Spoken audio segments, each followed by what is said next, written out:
Todo depende de ti. Tienes que decidir. Y no importa cuál opción elijas, las consecuencias son fatales. ¿Matarías a un ser humano para salvar a otros 5? Esa es la tremenda pregunta que te hace uno de los experimentos mentales más famosos de la historia. El dilema del tranvía. Es uno de apenas un puñado de experimentos mentales que, como el del gato simultáneamente vivo y muerto, o el del dilema del prisionero, se ha escapado de la esfera filosófica para filtrarse en otras disciplinas y hasta en la cultura popular. Pero a diferencia de otros, esto no te invita solamente a pensar, te pide que participes activamente. Es por eso que se convirtió en una poderosa herramienta para revelar aspectos fascinantes sobre nuestros conceptos morales, cautivando a mentes brillantes desde filósofos y psicólogos hasta neurocientíficos e ingenieros. Y desde que empezó la pandemia por el coronavirus, ha estado más presente dadas las tremendas decisiones que la enfermedad ha y seguirá obligando a tomar. ¿Qué medidas benefician más a la sociedad? ¿Cuánto de los fondos disponibles destinas a la lucha contra el SARS-CoV-2 a expensas de otras necesidades? ¿Se justifican los costos asociados con los cambios en la forma de la vida pública? ¿A quiénes debemos darles qué, cuándo y cómo? Los interrogantes se multiplican y todo llaman a escoger entre opciones que implican sacrificios, como ocurre con el dilema del tranvía. Por eso ha sido tan citado, pero ¿de dónde viene?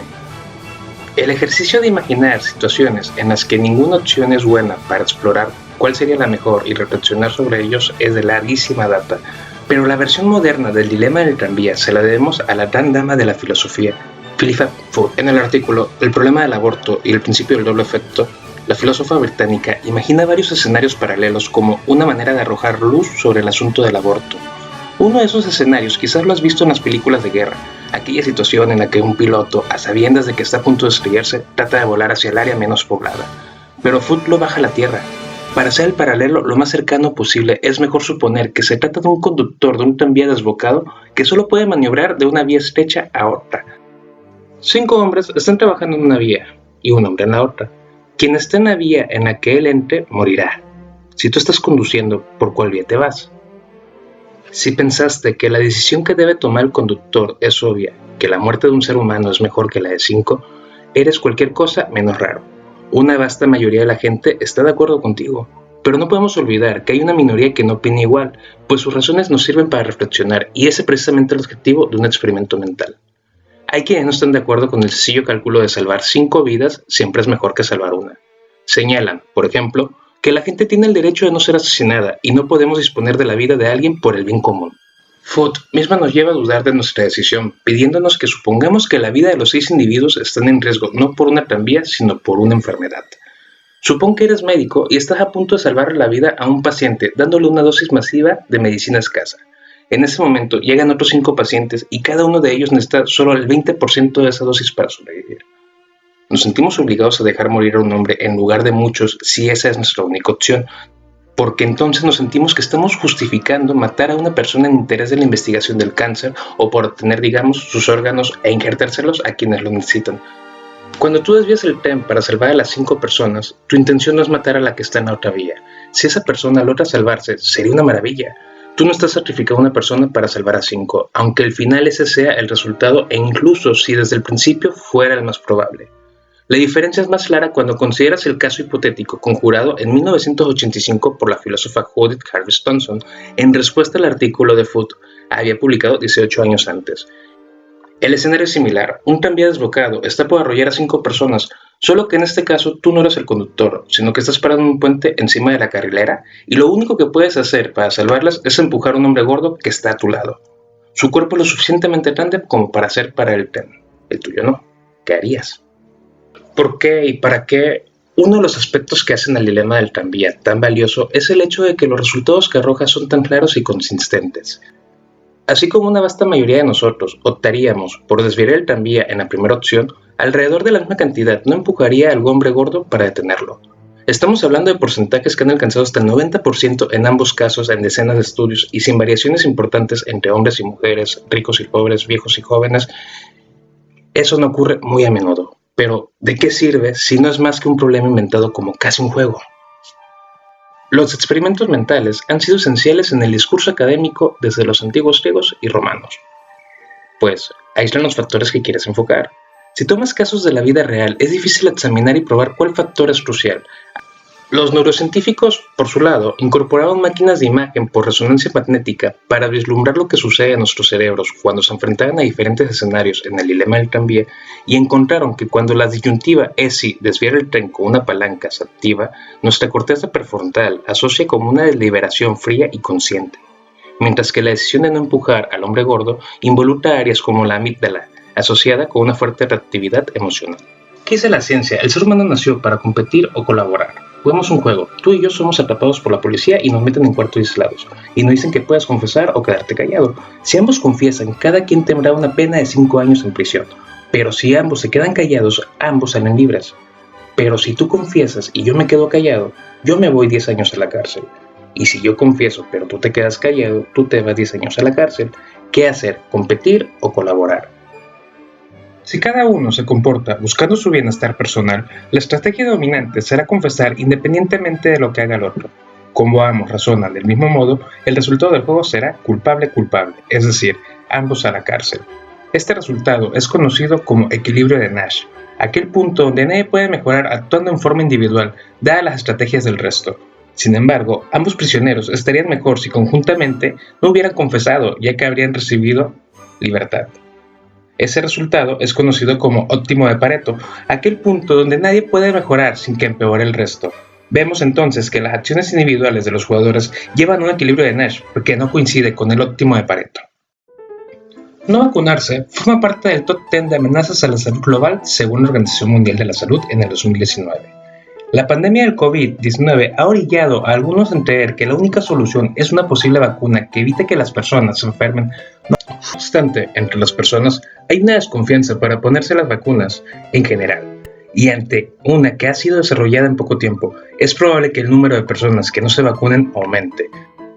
Por ejemplo, la encuesta nacional sobre la vacuna contra el COVID-19 realizada por Defoe, aplicada en México, ilustra que solo un 43% de personas estaría dispuesta a ponerse una vacuna contra el COVID-19 y un 20% no estaría dispuesta y un 30% señala no estar seguro de ponérselo, ante lo cual cabe explorar el dilema individual y social que implica esta decisión.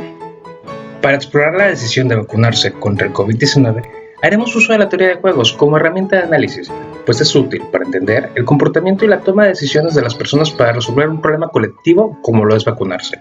De manera muy simple, un juego es una manera de presentar o ilustrar el problema que hay alrededor de tomar una decisión por parte de una persona, al que le llamaremos jugador, así como las distintas estrategias que tiene y que le llevan a distintos resultados cuando toma en cuenta las estrategias de otros jugadores.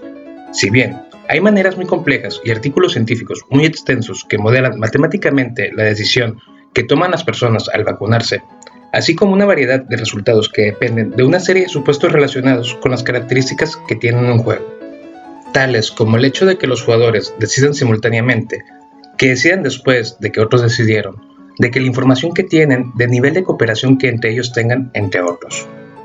Como individuos y como sociedad, estaríamos en una mejor situación si la pandemia se reduce a casos mínimos. La cooperación es conveniente y la no cooperación nos puede orillar a tener costos más grandes en el futuro reflejados en vidas o en cuestiones económicas. El deseo de que la situación de que estamos viviendo a causa de la pandemia termine es un incentivo a vacunarnos y es la relativa importancia del presente versus el futuro. A pesar de esto, habrá personas que no se vacunarán por un sinfín de razones, ya sea por decisión propia o porque el hacerlo es muy costoso. Para que las personas cooperen y se vacunen, tienen que tener certeza de que el no cooperar será perjudicial y que el hacerlo los beneficiará. El problema radica en la falta de certeza, pues aún no sabemos el costo que tendrá la vacuna, en los efectos secundarios que pudiera provocar, en su eficacia e incluso en su disponibilidad para toda la población. Dicho contexto produce miedo y, como vimos en las encuestas antes mencionadas, muchas personas lo expresan al decir que no se vacunarían. Por lo tanto, la decisión que toma una persona se puede delinear de la siguiente manera. Vacunarse. Esto implica aceptar los riesgos inherentes que pueda existir al aplicar la vacuna y cubrir su costo económico. No vacunarse. Esto implica aceptar los riesgos y, por lo consiguiente, las consecuencias de contagiarte. Las opciones A y B producen tanto resultados óptimos individuales como colectivos. Cada una de estas opciones implica una ponderación de costo-beneficio, los cuales cambian dependiendo del contexto o momento en que se tome la decisión. Por ejemplo, los riesgos de contagiarte serán menores si las personas alrededor tuyo se vacunan. Incluso si sucede esto, puede que lleguemos a un nivel en que exista inmunidad colectiva, pues la mayoría de las personas se vacunaron. Si llega la inmunidad colectiva cuando una cierta proporción de la población se vacuna y se controla la pandemia, esta situación puede verse como un bien público, pues todos nos beneficiamos de él, pero no necesariamente todos necesitamos cooperar para tenerlo. Es decir, existirán personas que no se vacunan y aún así disfrutarán de los beneficios de esta situación. Supongamos que hay dos jugadores, tú y tu vecina, que eligen simultáneamente vacunarse o no a partir del contexto que los rodea. Así pues, el contexto se define como la tasa de contagio que existe en su comunidad. La tasa de contagio dependerá del nivel de personas infectadas, susceptibles o curadas que existen en un lugar. Incluso podrá depender de la cantidad de vacunas que se hayan aplicado anteriormente. Una variedad de científicos se dedican a estimar el parámetro matemáticamente, pero por simplicidad tomaremos los valores dados que se mencionan con respecto a COVID-19. Si R0 es mayor a 2.5, existe una probabilidad alta de que te contagies. Si R0 es igual a 1.5, existe una probabilidad media de que te contagies. Si R0 es menor a 1, existe una probabilidad baja de que te contagies. Las recompensas o resultados que obtendría cada jugador en su individualidad y en su conjunto, las cuales dependen del riesgo de infectarte y del costo de vacunarte, en esta construcción teórica asumimos que los jugadores buscan la mejor situación posible, que cada uno evalúa su costo-beneficio asociado con ser vacunado y que vacunarse es opcional. Los pagos podrían variar dependiendo de la percepción del riesgo que cada persona tenga. Sin embargo, por simpleza, asumiremos neutralidad. De modo que el mejor resultado será aquel donde cada jugador conoce y adopta su mejor estrategia, teniendo en cuenta las estrategias y decisiones de otros. En este punto, los jugadores no tendrán incentivos de modificar su decisión. Equilibrio de Nash. Tenemos entonces que cada persona enfrenta 4 posibles resultados. Si tú y tu vecina se vacunan, el pago se construye a través del costo de vacunarse y el riesgo casi nulo que tienes de infectarte. Si tú no te vacunas y tu vecina sí, no incurres en los costos de vacunarte y tienes un poco riesgo de infectarte. Si tú te vacunas y tu vecina no, incurres en los costos de vacunarte y poco riesgo a infectarte. Si ninguno se vacuna, no incurres en los costos de vacunarse, pero hay un alto riesgo de infección. Dicho lo anterior, suponemos 3 escenarios. R0 es menor a 1. Existe una probabilidad baja de que te contagies. Para este contexto, los pagos comprenden que el costo de no vacunarte no es alto, pues si otras personas se vacunan es probable que se llegue a una inmunidad colectiva y tú recibas utilidad al no vacunarte, pues no incurres en los costos que implica la vacuna. El juego se resuelve de la siguiente manera. El jugador 1 está entre vacunarse con un pago de 1 y no vacunarse con un pago de 4. En el caso de que la jugadora 2 se vacune, si bien 4 es mayor a 1, por lo que si la jugadora 2 se vacuna, el jugador 1 le va a convenir no vacunarse. Ahora bien, en el caso de que la jugadora 2 no se vacune, el jugador 1 está entre vacunarse con un pago de 1 y no vacunarse con un pago de 2. Dado que 2 es mayor a 1, el jugador 1 va a elegir no vacunarse. La jugadora 2 cuenta con los mismos pagos y estrategia que el jugador 1, por lo tanto el equilibrio de Nash en este caso es no vacunarse.